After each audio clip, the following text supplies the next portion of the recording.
Hi, I'm Estha Weiner, and I am sitting in front of one of the little jewels that is part of the treasure house that is Poet's House.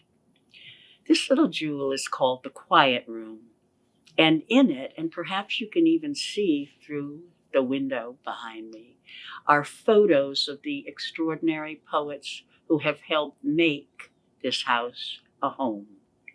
The lights are off in the little room right now, but they'll be on again. So we have taken one of the photos, and here it is, Bill Matthews. Bill was a champion of Poets House from the days when it was one room in a high school on West 18th Street. He was and is invaluable to poetry and to me. So I decided to read one of the most popular of the concert of jazz poems that he wrote, and it is in the collection here at Poets House. It's called Mingus at the Showplace. I was miserable, of course, for I was 17, and so I swung into action and wrote a poem, and it was miserable. For that was how I thought poetry worked. You digested experience and shat literature. It was 1960 at the Showplace, long since defunct, on West 4th Street. And I sat at the bar, casting beer money from a thin reel of ones, the kid in the city, big ears like a puppy. And I knew Mingus was a genius. I knew two other things, but as it happened, they were wrong. So I made him look at the poem. "There's a lot of that going around," he said. And sweet baby Jesus, he was right. He glowered at me, but he didn't look as if he thought bad poems were dangerous the way some poets do. If they were baseball executives, they plot to destroy sandlots so the game could be saved from children. Of course, later that night, he fired his pianist in mid-number and flurried him from the stand.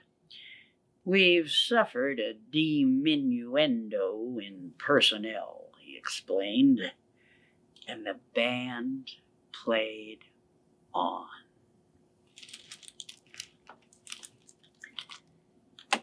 And I'm now going to recite for you a poem of mine from my first full-length poetry collection.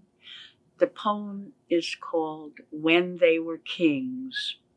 It kind of steals its title from the wonderful documentary When We Were Kings, about the rumble in the jungle between George Foreman and Muhammad Ali. You'll also hear mention of the traditional drug L-Dopa for Parkinson's disease. "Float like a butterfly, sting like a bee," said Muhammad Ali. "Think Yiddish, act British," said Daddy. He loved Ali when Ali was Cassius Clay, and afterwards when he wasn't. My gentleman immigrant father, with silk ties from sulcas of Park Avenue and hand-blocked hats from Kavanaugh's, knew style when he saw it. So I watched Ali in his ring and out, and watched my father say good morning to every employee before he sat down at his desk. When the prediction came from the rumble in the jungle, from the fetisher in Zaire, a woman with trembling hands would somehow get to Foreman. My father already had them. Ali went for the rope-a-dope. My family fought about dosages of L-Dopa.